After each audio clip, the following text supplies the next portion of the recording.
संतबानी, जो मनुष्य सांसारिक विषयों तथा विषय लोगों के संसर्ग से दूर रहता है और साधु जनों का ही संग करता है, वही सच्चा प्रभु प्रेमी है। कारण भगवत परायण साधु जनों से प्रीति करना और ईश्वर से प्रीति करना एक ही समान है।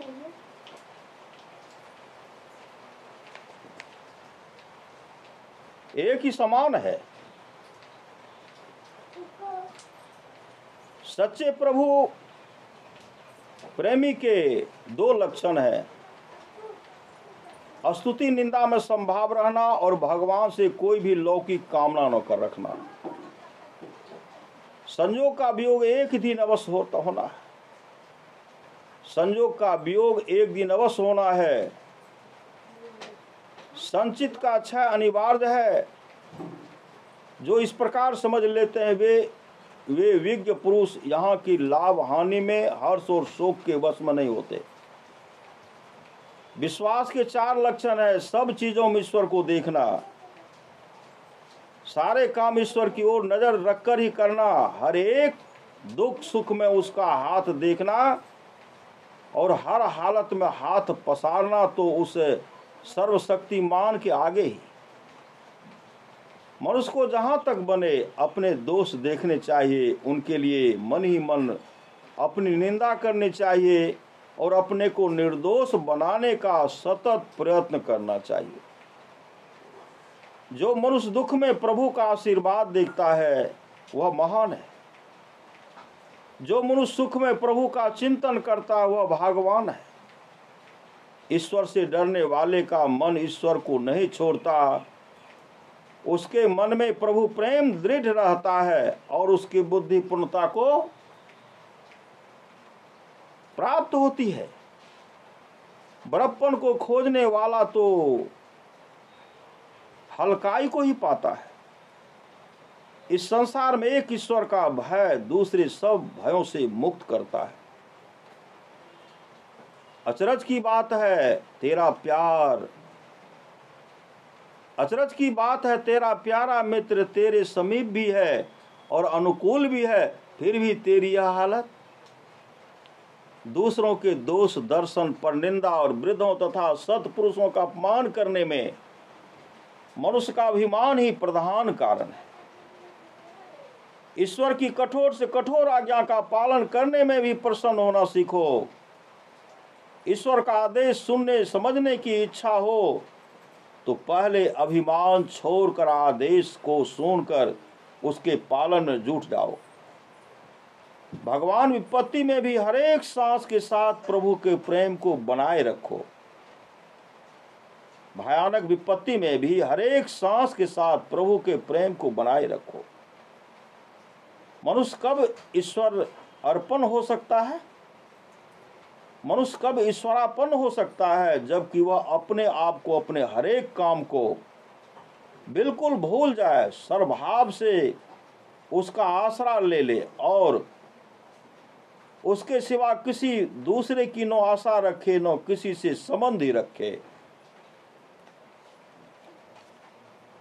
जब तक मैं मेरा है तब तक तुम उल्टी ही साराह पर हो। जब तक मैं मेरा है तब तक तुम उल्टी ही राह पर हो। जहां निस्वार्थता और सच्ची श्रद्धा है वहीं धर्म का बल है। जहां उपदेश अधिक होता है वहां गंभीरता कम होती है, जहां गंभीरता अधिक होती है वहां उपदेश कम होता है। भगवान ने तुम्हारे लिए जो रच रखा है उसका विरोध करना तुम्हारे ओछे स्वभाव का परिचय मात्र है।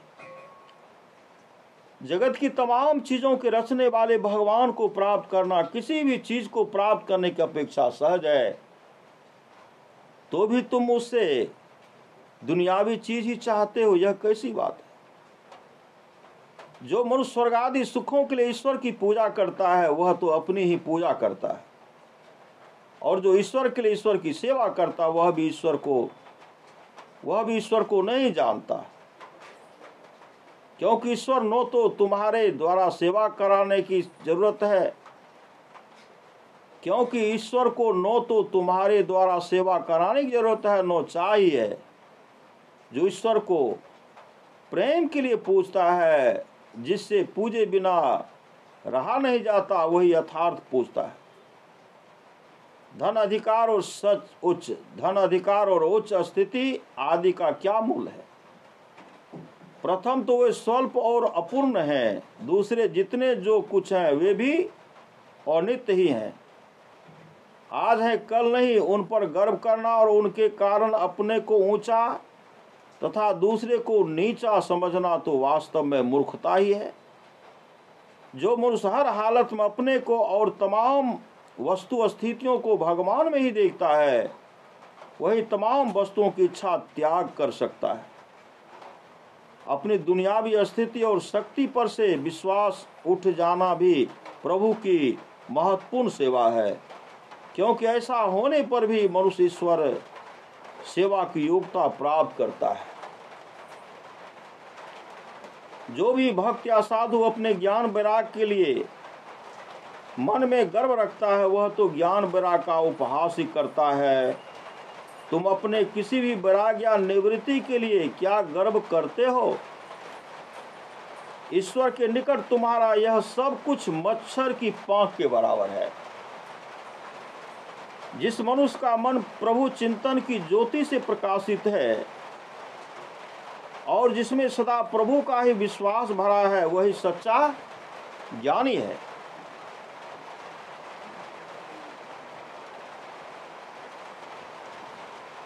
वही सच्चा ज्ञानी है।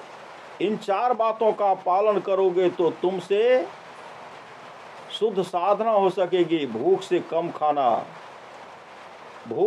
खाना, लोक प्रतिष्ठा का त्याग, निर्धनता का स्वीकार और ईश्वर की इच्छा में संतोष। भोजन अपवित्र होता है तो एकांत में भी उत्तम साधना नहीं हो सकती, और ईश्वर का अर्पण किए बिना कोई भी वस्तु अपवित्र, भोजन अपवित्र होता है तो एकांत में भी उत्तम साधना नहीं हो सकती, और ईश्वर के अर्पण किए बिना कोई भी वस्तु पवित्र हो नहीं सकती। अन्याय से प्राप्त की वस्तु का उपभोग करने वाले के तमाम अंगों में पाप लिपट जाता है। अपनी इच्छा न होने पर भी ऐसा आदमी पाप में ही डूबता रहता है। जो मनुष्य न्यायपूर्वक मिली हुई पवित्र वस्तु का उपभोग करता है, उसके तमाम अंग साधन के अनुकूल ही बरतते हैं। जो सच्ची निवृत्ति चाहता है, उसे चाहिए कि वह तमाम पापों को, उल्टी समझ को छोड़ दे। तुम जो कुछ भी करो, अगर वह ईश्वर की आज्ञा के अनुसार नहीं है तो तुमको दुख ही मिलेगा। भक्त जब तक परमात्मा से प्रेम नहीं करता और मृत्यु को याद नहीं रखता, तब तक उससे सर्वांग सुंदर तप नहीं हो सकता। जीवन के कार्य जब तक पवित्रता से न हो, तब तक लोगों का विश्वास नहीं जमता। सच्ची निवृत्ति तो प्रभु के विशुद्ध प्रेम से ही उपजती है, और विशुद्ध प्रेम की पूर्णता तभी होती है जब प्रभु के दर्शन होते हैं। जिनमें प्रभु का विशुद्ध प्रेम नहीं है, वे लोग प्रपंच को दोष न समझकर गुण ही मानते हैं। जो मनुष्य समझ बूझ कर अपनी इच्छा से परमात्मा की पूजा नहीं करता, उसको तो बाध्य होकर मनुष्यों की पूजा ही तो करनी पड़ेगी।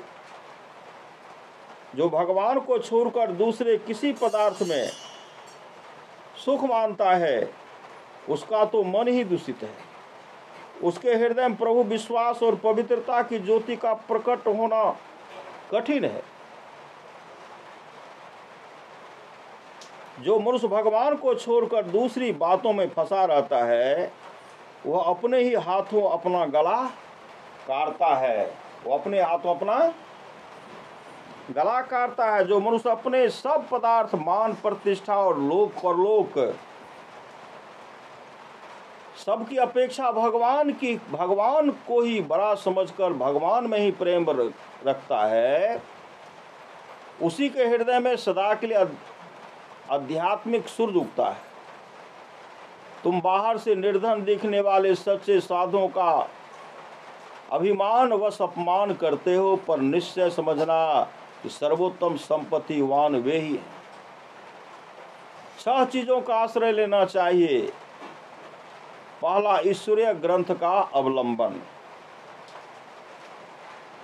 दूसरा, ऋषि मुनियों द्वारा प्रचार की ईश्वर की आज्ञाओं का पालन।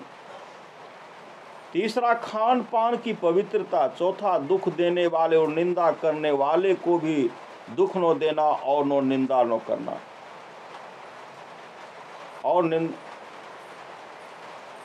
चौथा, दुख देने वाले और निंदा करने वाले को दुख न देना और निंदा न करना। निषिद्ध कामों से दूर रहना और जो कुछ देने का विचार हो तुरंत दे डालना। धर्म के मूल 3 हैं: विचार और आचरण में महात्माओं के मार्ग पर चलना, खान पान को पवित्र रखना और सत्य कार्य में ही स्थिति और प्रीति रखना। 2 चीजें मनुष्य का विनाश करने वाली हैं। 2 चीजें मनुष्य का विनाश करने वाली।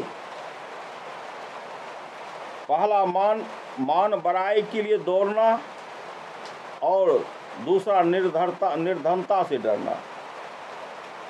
इस जगत में प्रभु के समान कोई भी सच्चा सहायक नहीं है और प्रभु के भेजे महापुरुष के समान अच्छे मार्ग का कोई दिखाने वाला नहीं है। मन को अच्छे मार्ग पर चढ़ाने के लिए 4 सीढ़ियां हैं। पहला है सत्य का स्वीकार। दूसरा, संसार में उपरामता। तीसरा, आचरण की पवित्रता तथा उच्चता। चौथा, पापों के लिए भगवान से क्षमा प्रार्थना।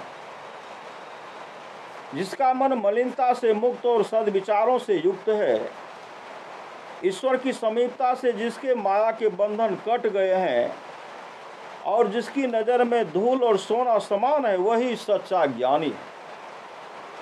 अल्पाहार में, चित्त की शांति में और लोक संसार के त्याग में साधुता भरी है। विशेष जरूरत की भी कोई चीज तुम्हारे पास न हो, तो यह विश्वास करो कि तुम्हारे भले के लिए ही प्रभु ने ऐसा किया है।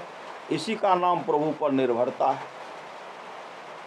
सारे संबंधों और चिंतनों से रहित होकर ईश्वर से ही संबंध जोड़ना और उसी का चिंतन करना, इसी का नाम आंतरिक निर्भरता है।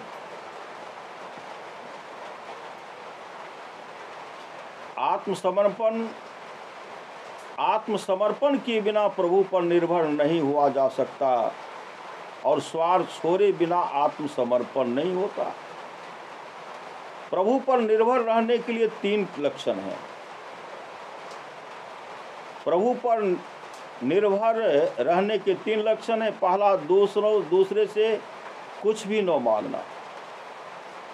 दूसरा, मिले तो भी न लेना। और तीसरा, लेना ही पड़े तो बांट देना। प्रभु पर निर्भर रहने वाले को 3 चीजें मिलती हैं। पहला, प्रभु के प्रति पूर्ण श्रद्धा। दूसरा, अध्यात्म विद्या का प्रकाश। और तीसरा, प्रभु का साक्षात्कार। ईश्वर ने तुमको जो कुछ देना कबूल कर रखा है, उसमें जरा भी संदेह न रखना। इसी का नाम निर्भरता है। जिस चीज की जरूरत हो उस चीज के लिए उसी से जान पहचान करनी पड़ती है कि जिसके पास वह हो। तुमको मोक्ष और सुख चाहिए तो तुम्हें ईश्वर से ही परिचय करना होगा, क्योंकि ये उन्हीं के पास भरपूर है, संसार के भाई बंधनों के पास नहीं।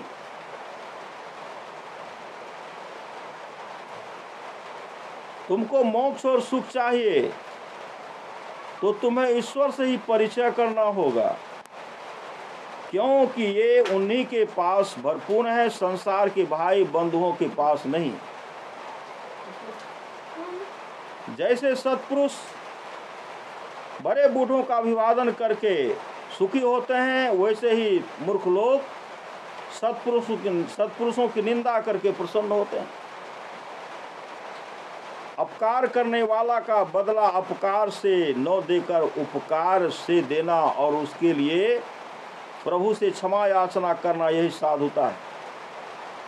जिसको भगवान का प्रेम प्राप्त हुआ मनुष्य भगवान से ही भयानक रोग में, जिसको भगवान का प्रेम प्राप्त हुआ मनुष्य भयानक से भयानक रोग में भी, बड़ी से बड़ी विपत्ति में और दारुण अन्न कष्ट में भी धीरज और कृतज्ञता को अटल रखता है, कृतज्ञता को अटल रखता है।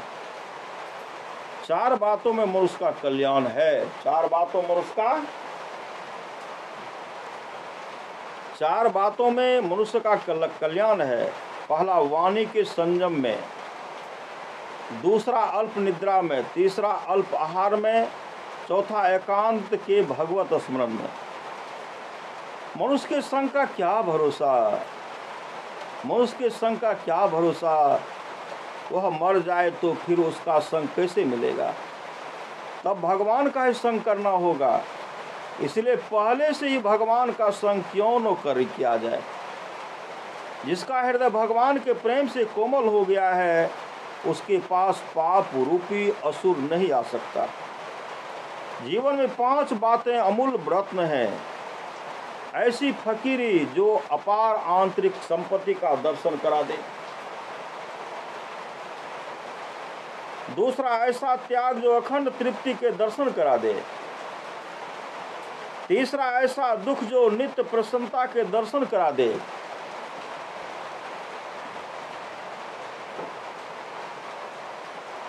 तीसरा, ऐसी वीरता जो शत्रु के प्रति भी मित्रता के दर्शन करा दे। और 5वां, ऐसी साधना था, ऐसा भगवान का स्मरण जो भगवान के दर्शन करा दे। प्रभु और जीव के बीच में अभिमान के समान अंतराय दूसरा नहीं है। जो मनुष्य अभिमानी होता है वह प्रभु भक्त नहीं हो सकता। जो ईश्वर से डर कर चलता है, जो ईश्वर से डर कर चलता है वह विश्वास पात्र नहीं बन सकता। जो मनुष्य अभिमानी होता है वह प्रभु भक्त नहीं हो सकता। जो ईश्वर से डर कर नहीं चलता वह विश्वास पात्र नहीं बन सकता। और जो विश्वास पात्र नहीं बनता वह प्रभु के अटूट भंडार की चाबियों को नहीं पा सकता।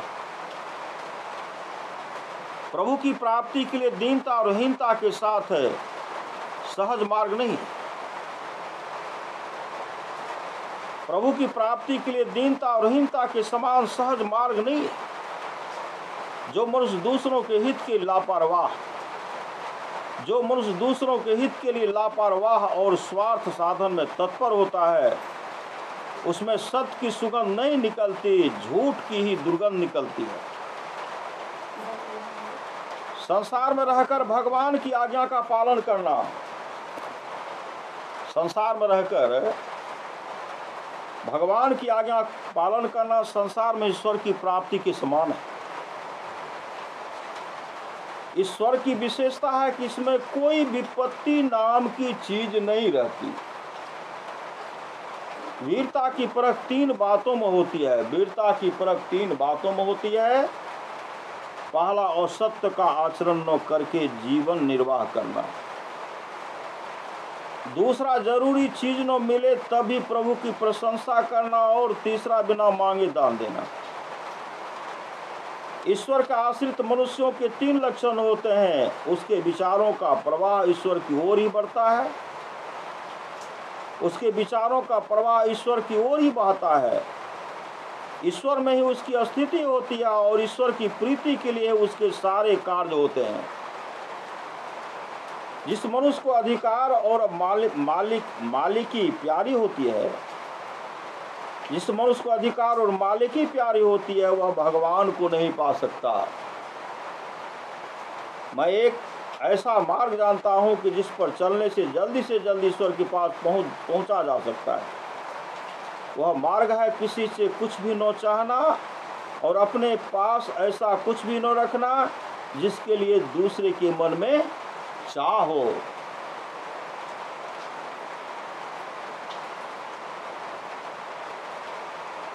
अपनी जीभ को निंदा स्तुति से सदा दूर रखो। अपनी जीभ को निंदा स्तुति से सदा दूर रखो। हे युवकों, जब तक तुम बूढ़े और कमजोर नहीं हो जाते तभी तक अपने जीवन के मुख्य काम को पूरा कर लो। बुढ़ापे में यह काम नहीं होगा। हे युवकों, जब तक तुम बूढ़े और कमजोर नहीं हो जाते तभी तक अपने जीवन के मुख्य काम को पूरा कर लो। बुढ़ापे में यह काम नहीं होगा। धनवान पड़ोसी राज दरबार के पंडितों से दूर रहना। धनवान पड़ोसी, जो धनवान पड़ोसी है, और राज दरबार के पंडितों से दूर रहना। का धनवान से भी दूर रहना। धनवान अगर पड़ोसी बगल में है कहते हैं और से दूर रहना। धनवान पड़ोसी राज दरबार के पंडितों से दूर रहना। नीचे लिखे परिमाण से अधिक मिले तो उसका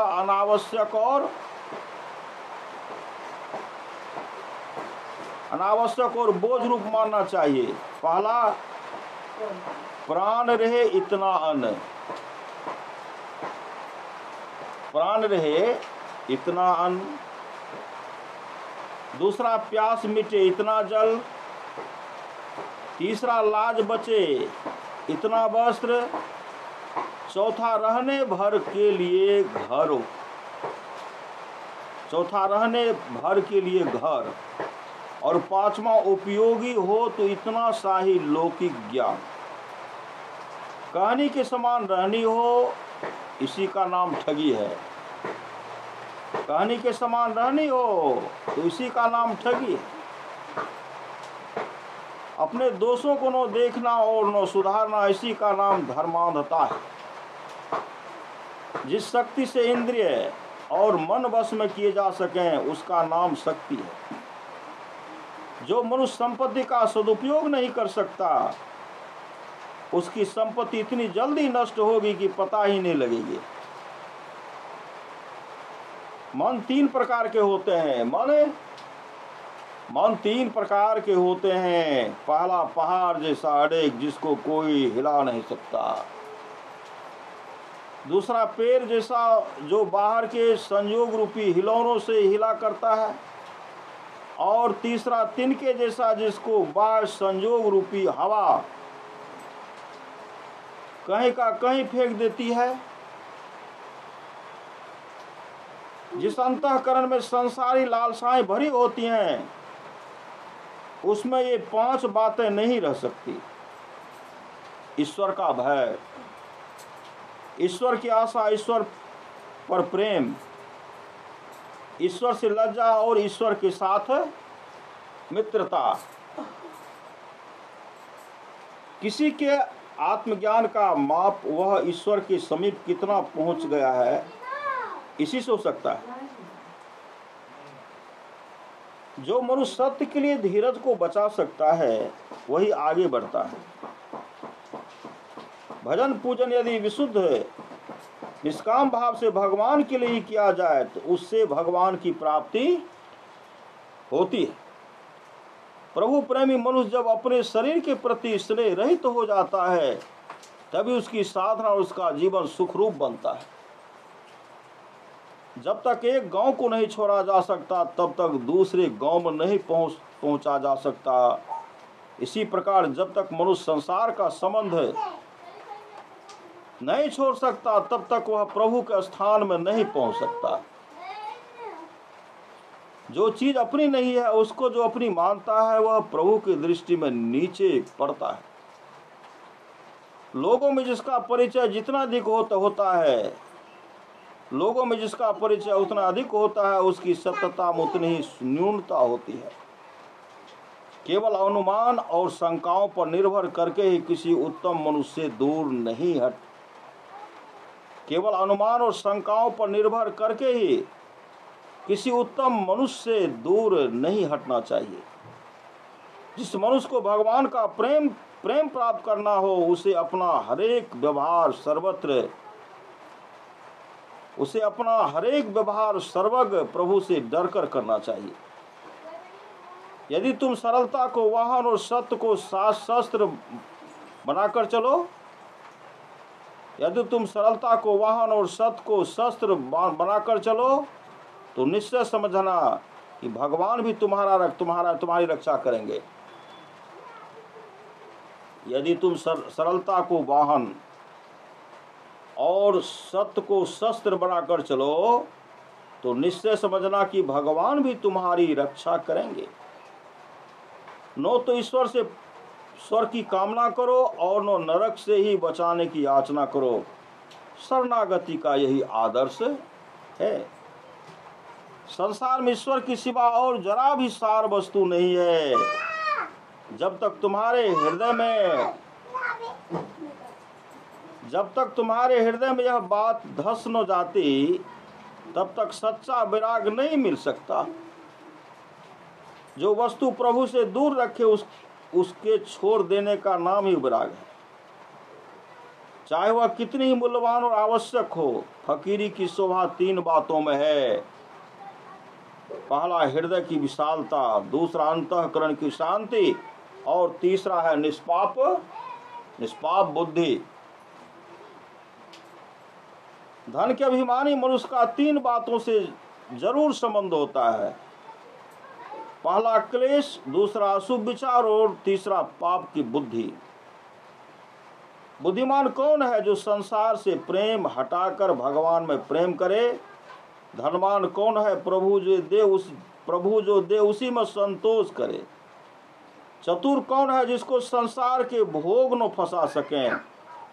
त्यागी कौन है जिसके मन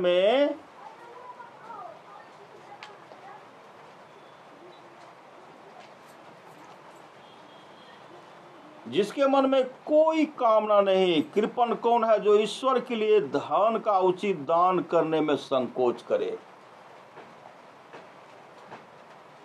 4 मनुष्य प्रभु को विशेष प्रिय होते हैं। 4 मनुष्य प्रभु को विशेष प्रिय होते हैं। पहला अहंकार रहित विद्वान,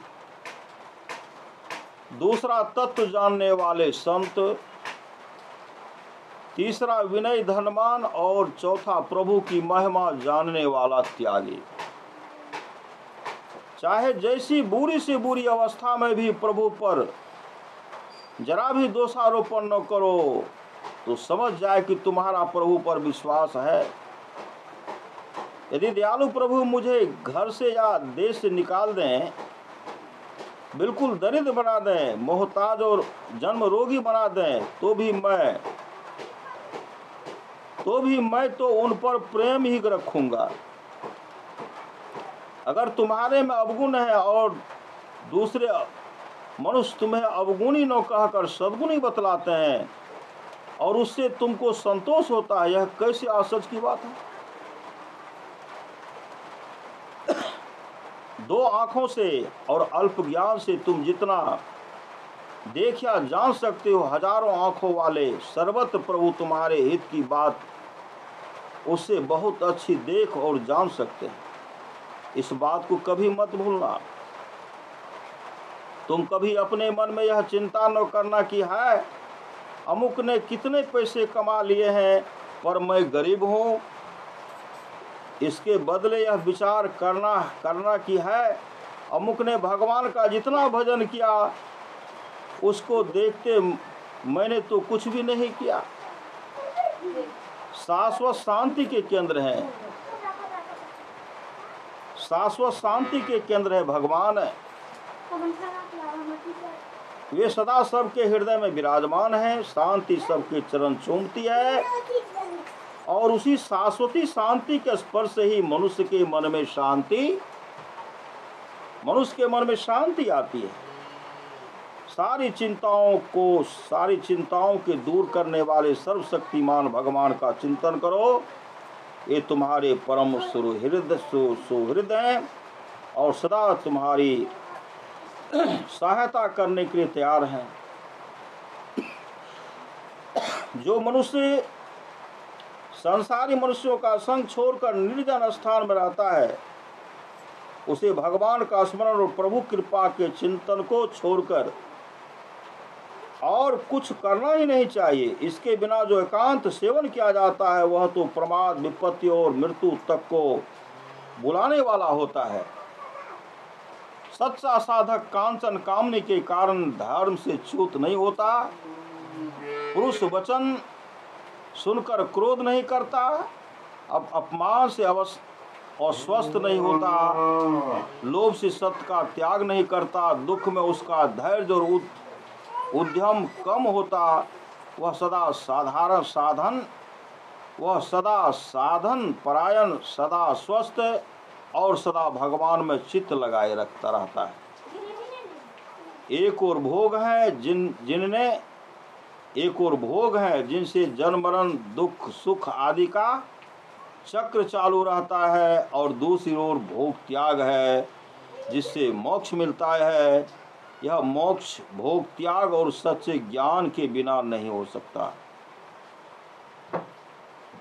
मनुष्य जो उपवास करता है या व्रत नियम लेकर भोग त्याग करता है वह उत्तम है, पर वह होता है थोड़े काल के लिए। अंतःकरण में मन के भीतर भोग के सुख का रसा स्वाद बना ही रहता है, जो अवसर मिलने पर विशेष बलपूर्वक भवक ओढ़ता है। विवेक, विचार, भोग त्याग, कर्म फल त्याग और सत तथा प्रियवाणी का सेवन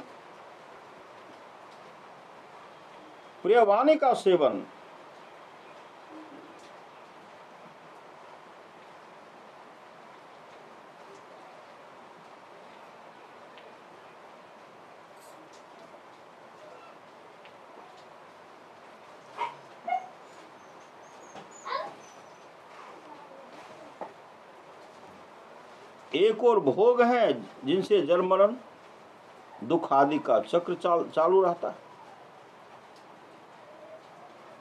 मनुष्य जो उपवास करता है या व्रत नियम लेकर भोग करता है वह उत्तम है, पर वह होता है थोड़े काल के लिए। अंतःकरण में मन के भीतर भोग के सुख का रसा स्वाद बनाए रहता है, जो अवसर मिलने पर विशेष बलपूर्वक भवक उठता है। विवेक, विचार, भोग त्याग, कर्म फल त्याग और सत्य तथा प्रियवाणी का सेवन, इन सब को करते करते चित्त भगवान में लीन होता है।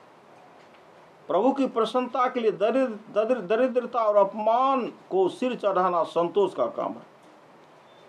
संसार से संबंध तोड़ देना, लोक संसर्ग से दूर रहना और सदा सर्वदा सत्य और प्रभु की तरफ ही झुके रहना सच्चा त्याग है। जिस मनुष्य में ईश्वर का स्मरण चिंतन करने की ताकत है, उस मनुष्य को गरीब या लाचार न समझकर बड़ा धनी समझना, और जिसके पास यह संपत्ति और शक्ति न हो वह बड़ा भारी बादशाह होने पर भी सबसे बड़ा गरीब और अनाथ है। जो मनुष्य श्रोताओं को मौखिक ज्ञान से ही ईश्वर प्राप्ति का मार्ग दिखलाता है वह तो उन्हें दुर्दशा में ही डालता है। जो मनुष्य अपने उत्तम आचरण द्वारा भगवान का मार्ग दिखलाता है वही सच्चा पथ प्रदर्शक है। हृदय की सरलता और निर्मलता ईश्वरीय ज्योति है, इसमें ईश्वर का मार्ग दिखता है। क्षमा भगवान को आकर्षित करती है, प्रभु का भय पाप से निवृत्त करता है और प्रभु का महिमा का ध्यान इस त्याग के मार्ग को काटता चला जाता है। किताबों के पढ़ने सुनने से अथवा लिखने लिखाने से भगवान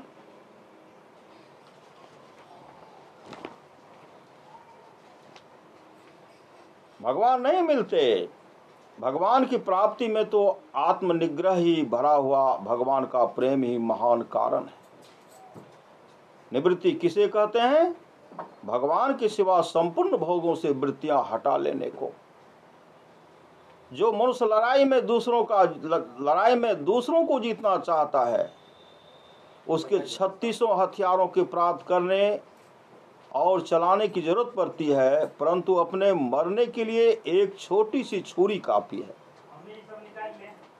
इसी प्रकार दूसरों को जीतकर पंडिताई फैलाने और मान प्राप्त करने के लिए बहुत सी विद्याओं की जरूरत है, परंतु भगवान को प्रसन्न करने के लिए तो आचरण का सुधार करके उनके नाम जपने की विद्या सीख लेना ही काफी है। जो मनुष्य परमेश्वर को छोड़कर दूसरी की बातों की चर्चा और चिंता करता है वह अपने कौल कराल को भूला हुआ है। जो मनुष्य भोगों के लिए भगवान को बेच देता है, उससे बढ़कर अभागा और कोई नहीं। राजा, अफसर और बड़े आदमियों से दूर रहना, क्योंकि उनका स्वभाव बालकों जैसा अस्थिर और उनका प्रताप बौखलाए हुए बाघ के समान हानिकारक होता है। जो मुंह से बोलना जानता है वह ठग है, परंतु जो बोलता है वैसे ही चलता है वही पंडित है। जो मनुष्य लोगों के सामने भगवान की बातें करता है, परंतु हृदय में मान, बड़ाई और वैसी वस्तुओं को ध्यान स्थान देता है, उसे देर सबेर बेआबरू होकर आफत में पड़ना ही पड़ेगा। फिर जब वह अपनी भूल को देखकर स्वीकार करके सच्चा पश्चाताप करेगा, ऐसे कामों को छोड़कर प्रभु परायण बन जाएगा, तभी तमाम संकटों से छूटेगा। जो मनुष्य संसार त्याग और प्रभु परायण की पोशाक पहनकर लोगों के सामने हाथ फैलाता है, उसमें लोगों की श्रद्धा और दया नहीं रह सकती।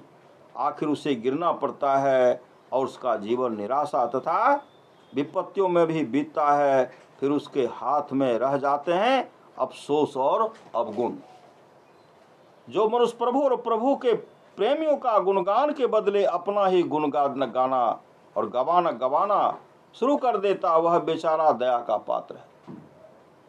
जो मनुष्य अपने चरित्र को सावधानी के साथ जांच करता है, उसे अपनी बहुत सी भूलें और पतन के साथ स्थान दिखलाई पड़ने लगते हैं और वह सुधर कर ऊपर की सीढ़ियों पर चढ़ सकता है।